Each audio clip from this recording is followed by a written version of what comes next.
Thank you. Oh! La la la la la la la la. They like come and they wanna go home. What's going on, guys? Welcome back to 100% Chelsea and welcome to your opposition preview of Chelsea versus Spurs. Obviously, we're not at Stamford Bridge, we're at Wembley.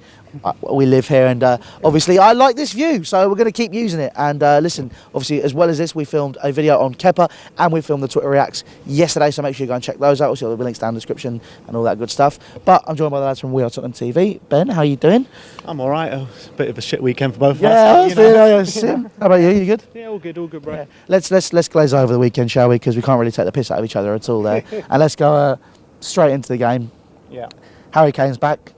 I mean, Daniel Levy must have sacrificed children or something to get him back. Found Madeleine McCann with Tottenham's missing transfer budget. Sorry, too late. Sorry, too soon. Shouldn't be saying that. But look, let's talk about this game. What is going to happen? How confident are you going into it? It's a difficult one because I would have been confident before this game on the weekend against Burnley, but also seeing you put in a great performance against City, but after this whole Kepa thing, I'm not sure what things are like in your camp. I think it could go one of two ways. You can either come out really firing or we can just trounce all over you. I don't think it's going to be one of these tight games. I think it's going to go one of the other way. I agree, but I mean, I can see Chelsea benefiting from this new manager bounce they're going to get with Kepa being appointed. Oh, it's not like you saw that on Twitter, is it? No, I didn't see that on Twitter. What are you on about? What do you expect of me? But listen, Chelsea, I think it could be a turning point in that cup final in terms of, I know you lost, but things definitely were improving in terms of your performance, so it's got to be something to be worried about from a Spurs point of view. Our performance against Burnley was so disappointing, especially, given the circumstances. We needed those 3 points, and to kind of go and get a defeat there was just... It was just so frustrating. So I'd like to see which Spurs are going to turn up at Stamford Bridge. I think it's going to be a tight game. I think it's going to be one goal in it. I'm not sure which way it's going to go. Could it be our first draw of the season? I wouldn't be too surprised. You haven't drawn yet? I haven't drawn yet. Undrawables. The undrawrables. Wow, I mean, that's actually quite impressive. I'm not going to lie, that's pretty good. But I mean, let's talk about Burnley. You're both obviously very disappointed. What went wrong? It's a difficult one because Burnley, they're on really good form, haven't lost in 2019.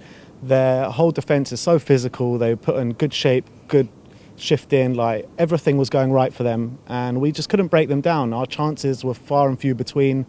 Even Lloris, he didn't have many saves to make, but, they ended up beating us because I think it was Juan Foyth and Serge Aurier put in really bad performances. For me, I don't think Foyth should have been starting from the get-go because, he's not physical enough to deal with a Burnley team like that. But, it wasn't to be and just wasn't good enough in my books. I think manager got a few things wrong on Saturday. I mean, it's not often Pochettino gets too much wrong, but I think his substitutions when we were at 1-1 or 1-0, it didn't quite work out. We kind of lost control of the game. He put Eriksen in a deeper role when he got overrun in the centre mid, and he started with three at the back. It was a bit unnecessary. I don't think we need to start with three at the back when Burnley was sitting so deep with so many men behind the ball. So he got a few things wrong. Hopefully he'll learn from it. But it's just frustrating when we could have had the chance to go a couple points behind Liverpool, seeing as they're playing United on the Sunday. They dropped points and another opportunity missed for us. I mean, that does seem to be the story of Tottenham Hotspur. Over and over again. Why? It's difficult. I don't think it's the quality, because I think the quality is there. I think we're good enough to beat anyone on our day.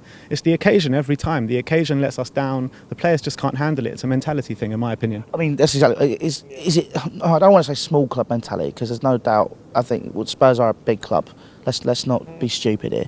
Let's look at it as a football. I'm looking at it as a football fan, not as a Chelsea fan. I'm trying not to be tribal and look at it objectively, but it does just strike me as you're saying it's the occasion. Every single time, you just seem to crumble, and I don't understand what it is. Every time we get anywhere near the first place, within touching distance, we always drop points. We always lose the game. We can't handle it. Even whenever we get to a semi-final, we lose, and we never turn up. It's really, really frustrating, and I'm not sure how to put your finger on it. I think maybe 20 years or whatever, 25 years since the Premier League era started of mediocrity, kind of put this.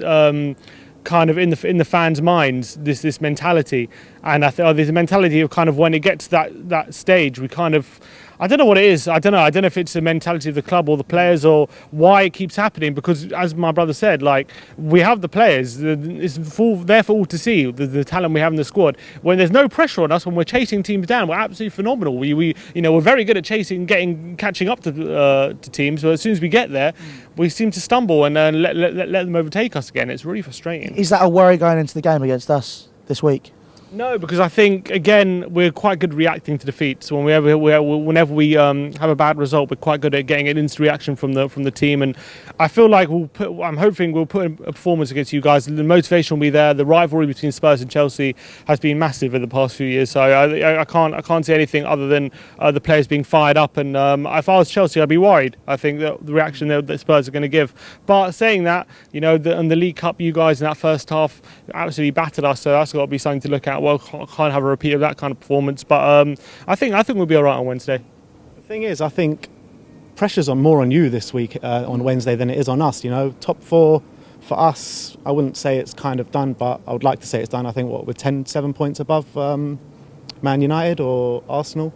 10 and 9 or 10 at the moment. Yeah. Basically 7 to 10 points. Yeah, so Chelsea, Arsenal and Man United all within a point of each other, so it's much bigger for you, isn't it, on Wednesday than it is for us? There's no doubt about it. It is big, it's massive, and like we keep saying, we pulled out a performance against Man City a couple of days ago, and right now, if we go into this game with the same mentality, there is no doubt that we can win, we can get the points that we need. But again, at the same time, we beat City 2-0 in December, lost 1-0 to Leicester in the next Premier League game. You don't know which team's going to turn up. I think Chelsea react a lot better when the pressure's on as to when it's not on, and I think Spurs are kind of the other way round. I would agree if it was a couple of years ago. Now I'm not sure we're the same. I think when the pressure is on... How much pressure you had on you yesterday in the cup final? What performance you put in there? I think it's because it was a cup final though as well. Yeah. I think there seems to be, if you look at the games against you guys earlier this season, against Arsenal, against City, away, against United in the cup, these are massive games for Chelsea Football Club, and we've not seen the performances that we as fans demand. But I'm not talking about those games. I'm talking about the proper crunch games. Your semi-finals, your finals. Those were crunch games. They're just league games at the end of the day. Like in the middle of a season, I'm talking about when it really matters. At the end of the season, when you're going for something in a cup final, cup semi-final, we're the ones to bottle it. You're the ones that are going to kind of come up to the occasion. Yeah. I think a couple of days ago was a prime example of that. But we'll move on to that. And speaking of bottling and managers and all that type of stuff. Now, both our managers this weekend had massive meltdowns. I think there is no doubt about that. It's fair to say that. What's happening with Pochettino? Do you think it was almost something that's got to him? Was there bad decisions in that game? Because even when there's been bad decisions in the past, no one has ever seen him like that. Well, Pochettino admitted after the game that's never happened to him before at any stage, especially in his Spurs career. He said something flipped in his brain for 1 second and he kind of lost control. It's very, very unlike Pochettino to go on a run at a referee like that after what he did against Burnley. He really squared up to Mike Dean. I think Mike Dean might have said something to him. I don't know. He just said, go away. I don't know. I think he must have said something else because the way Pochettino got in his face, he said, say it again for the camera. He said something like that. I think Mike Dean must have said something in his ear that got to him. But Mike Dean was atrocious. There's no doubt about that. I'm not going to sugarcoat it. He was awful. He's atrocious. Yeah, he's just such a bad referee. And ever since that social media campaign that he's a Spurs fan, he's given everything against us, which is ridiculous. He loves what's it called? He loves making everything about him, Mike Dean. He does. Yeah. Mike Dean was supposed to be fourth official for our game on Wednesday, and he's got taken off it. Really? Yeah, got called today. It's all over the internet. So I don't know. Read into that whatever you will. He got called yesterday. This has been filmed on the Monday. Obviously, we're listening on Tuesday, which is why in the Kepa video I'm wearing the same clothes. All right, let's go into that. But I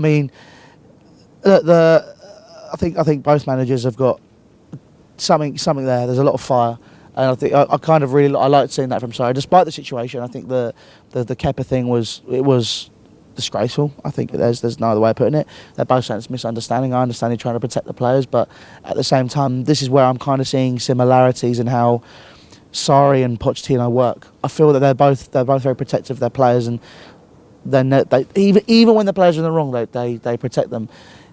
From a fan perspective, if you were in my shoes, and obviously it's happened at Tottenham before as well, do you feel that managers should call players out, or do you think there's been such a power shift in terms of how players and managers' relationships operate that it's never going to be a case of you can call someone out like that again? I think the way Pochettino dealt with the whole Hugo Lloris drink driving thing was the way it should be dealt with, you know.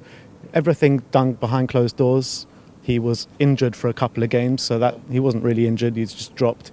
And everything should be behind closed doors. Nothing, dirty laundry shouldn't be aired in public, let's be honest. I agree with that. I think when Sarri criticised players in public, that was a bad step on his part, and I don't think it helped either in terms of your performances or whatnot. I think, Pochettino usually likes to do things behind closed doors. That's how he likes to deal with players. I think that's the way to go. Obviously, maybe sometimes, I guess, occasionally, very exceptional circumstances, it gets to a point where a player has to be called out. But I think it's very exceptional circumstances. You shouldn't be doing it on a week by week basis, especially. I think the whole Kepa thing, I think it was just a misunderstanding. I think Kepa didn't help himself by not going over to Sarri and explaining his situation, so just shouting to the bench. He should have gone over and just said, "Listen, I'm fine," and then he probably would have agreed with him.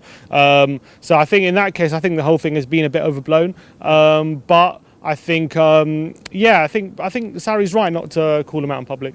I mean, I think for me the way it looked and the way that both of them handled it, there's questions to be asked. Obviously, I am a very fiery person, which probably doesn't help, as to why I would be there probably yelling at him in the dressing room and probably would have thrown a boot at his head. But I mean, we'll move on from that. But let's go straight into the game. Obviously, Wednesday evening kickoff, Premier League action. It's back under the lights at Stamford Bridge. We'll have like those fire things, and we'll do that light down the middle, because apparently, according to Bet365, we have an amazing atmosphere. Don't know what they've been watching, but I mean, obviously Bet365, we're not slaying you. If you do want to give me a brand deal, that'd be fantastic. But I mean, look, let's go into it. Strengths, weaknesses, the good stuff. We've done this before. Yeah. Go on. We've met enough times this season, you know. I mean, how many times can we repeat ourselves? You know what I mean? Yeah. But we've got Kane back now. Dele Alli, possibly, I don't know. Probably a bit too soon for him, but I think our squad's looking good. When you look at our team against Burnley, we had options off the bench, albeit it was maybe a wrong formation, a wrong system to play. But I think we got the men there, and I think we can give it to you on Wednesday. Yeah, you're going to be more attacking, I feel, than you were on against City in the cup final. So I feel like you have probably more space for us. I think there'll be more space to definitely Burnley left in behind. It'll probably suit us more. But as I said, you know, in the first leg of the second leg of the Carabao Cup in that first half, you annihilated us like no team really has this season. So that's one thing we really got to look at. It's a big question whether you'll play Higuain or Hazard up front. That'll be an interesting one to see on Wednesday. But I think we have enough. We have enough to go to your place and get a result. That's for sure. We just got to I feel like in the first 20 minutes, maybe if you come out, you're going to come right out. So I feel like we need to weather that storm and then grow into the game. And I think we can get a good result. Well, I mean, I think it could go either way this game. But let's go into your 11. Okay, you do goalkeeper, defence, and half of midfield. You do half of midfield in the attack, and then you can decide it. What formation are we going for, Sim? I think 4 at the back. 4 at the back. All right. So Hugo in goal, Hennessy Hugo. Back 4 of Jan, Toby, Rose. I want to say Aurier, but he was so bad. But Trippier. You lot were saying Trippier was crap a few weeks ago. yeah, they're both crap, to be honest. But no, let's go for Trippier. Because Aurier played on the weekend, so I think Trippier will play. Trippier looks like my barber. I've shown his picture before. And I always say it, but I mean, big up Sam Panya, big up Fargus Barbers. But so you got that midfield. What are we looking at? 4-3-3? Try and match us? I don't think so. I think, what do you reckon? Maybe it is 4-3-3. It's going to be Winks and Sissoko in the middle, that's for sure. And then it's probably going to be Kane up top. Okay. Kane with Son probably on top. Kane, Son, Ericsson. And who's the other one? I don't know. Frankenstein. Frankenstein. I can see Dyer coming in, to be fair. Dyer hasn't played in a while now, and he's been fit this whole time. Dirty bastard. And we need a bit of Dyer at the Bridge as well. You know, he loves a game at the Bridge, doesn't he? He does. However, both of those occasions where he loves a game at the Bridge, he's not won. And he's missed a penalty in one of them. So, cheers, Eric. I mean, I don't think I've ever... It's a weird thing that 6 months ago, we were all watching him against Colombia, going, right, put this one away. He puts it away, everyone's celebrating. And then 6 months later, he's at Stamford Bridge and everyone's calling him a prick. It was a bit mad. Chelsea fans for you. Well, you know, you had videos all online of Arsenal fans celebrating Harry Kane goals and cheering Harry Kane's name. Now look at them, you know, back to slating him. So it's just the nature of football, isn't it? It is the nature of the beast. But let's go into it. Gentlemen, score predictions, please. I'm gonna go 2-1 Spurs. 2-1 Spurs. I'm gonna go 3-1 Spurs. Same result as last year. I really hope not. I honestly can't call it. I'm kind of. Go on, stick your neck out on the line. Come on. You know, you're asking me to do that. There's a lot of chins to stick on that neck, so I don't know. Sunday would have taken a lot out of you. I'm hoping you probably maybe I'm hoping you come out a bit flat, but then again, it could give you some renewed energy after your performance was so good. So If you play like that on Wednesday, it's going to be very difficult for us because I was saying before to you, Hazard and Kante look completely unplayable. And if Kante and Hazard have games like that against us, it's going to be hard to stop them. Well, ladies and gentlemen, those are the thoughts from the boys at We Are Tottenham TV. Obviously, leave your thoughts down in the comments section below. Let us know what you think the score's going to be, what they think, what your thoughts on what they've said. You know, Eric Dyer, what do you think the Spurs night will be? If you're a Spurs fan, leave it down below. Obviously, other than that, guys, make sure you head across to We Are Tottenham TV because I'm going to be doing some content over there with Scott, obviously dissecting Chelsea over the past few weeks, how we shape up for this game. By that, guys, make sure to subscribe to 100% Chelsea. All social media down in the description: Facebook, Snapchat, Twitter, and Instagram, as well as my personal socials, and obviously these guys as well. So thank you very much, guys, for coming on. cheers, Louis. That's it, right? Thank you. Wednesday, I'll mate. see you on Wednesday. Well, listen, take care, and we'll see you later. Come on, Spurs. No.